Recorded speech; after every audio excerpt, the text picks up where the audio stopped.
Oui, George Bush qui a donné une conférence de presse à la Maison-Blanche mardi 21 mars. Il se prononçait notamment sur le bilan irakien. Et le lendemain, la matinale de Canal+ nous racontait l'épisode.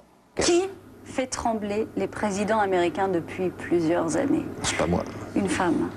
La journaliste politique Hélène Thomas, une vieille dame de près de 78 ans, aujourd'hui grande fidèle des conférences de presse de la Maison-Blanche. Mais voilà, depuis 3 ans, George Bush refusait ses questions. Hier, il a osé lui donner la parole et il a tenté de répondre. Écoutez. Toutes les raisons que vous avez données publiquement, au moins, n'étaient pas vraies. Ma question est pourquoi vous vouliez la guerre en réalité, dès votre premier jour à la Maison-Blanche? Et dire que je voulais faire la guerre, c'est totalement faux, Hélène. Avec tout le respect que je vous dois... Attendez un moment, s'il vous plaît. Pardon. Attendez, laissez-moi un moment. Juste un moment. Les talibans ont donné refuge à Al-Qaïda et ils se sont entraidés. Hélène, excusez-moi, c'est là. L'Afghanistan était un paradis pour Al-Qaïda. Le président américain n'arrive pas à répondre à une question aussi simple que pourquoi il a fait la guerre en Irak. Je pense qu'il était impressionné. Vous vous rendez compte, ça fait 3 ans qu'il la boycotte. Oui. Et le jour où il décide... C'est quoi? C'est un jeune étudiant qui, pour la première fois, se présente devant une conférence de presse. Absolument. C'est la théorie de BHL. Ah, ça, je trouve que c'est l'image du jour, là, ce qu'on voulait nous montrer, là. Voilà. Il est infantilisé par cette vieille dame.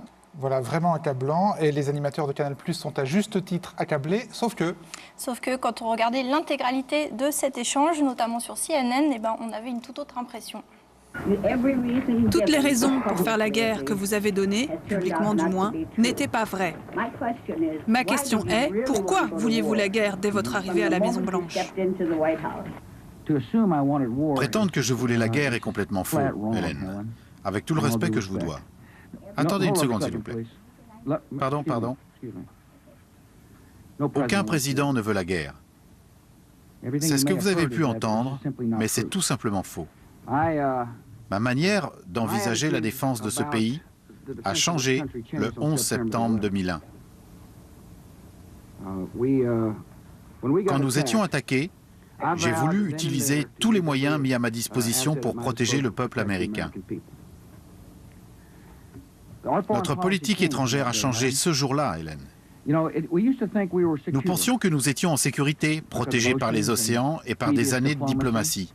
Mais le 11 septembre 2001, nous avons compris que des assassins pouvaient détruire des vies innocentes et je ne l'oublierai jamais.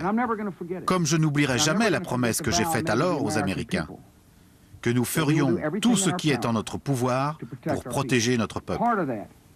Un des moyens était d'empêcher quiconque d'offrir un refuge à nos ennemis. C'est la raison pour laquelle nous sommes allés en Irak. Attendez une seconde, excusez-moi s'il vous plaît, une seconde. Les talibans ont offert un refuge à Al-Qaïda. C'est là qu'Al-Qaïda s'est entraîné. Hélène, excusez-moi. C'est là l'Afghanistan a offert un refuge à Al-Qaïda. voilà, un cas d'école de montage manipulateur. Alors, est-ce que Canal+ a fait ce montage pour ridiculiser George Bush? Alors, en fait, ce qui s'est passé, c'est que la séquence, elle est montée à iTélévision, en fait, à iTélé et non pas à Canal+.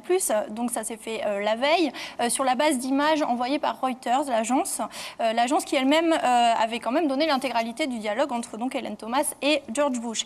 Alors, la personne qui a été chargée de faire ce montage avait d'abord gardé un extrait plutôt long de la séquence pour montrer l'échange, mais sa rédactrice en chef lui a dit que c'était vraiment beaucoup trop long pour la matinale de Canal+. Elle a donc fait ce montage très resserré, pour le moins resserré, pour montrer, m'a-t-elle expliqué, non pas la teneur de l'échange, mais son ton.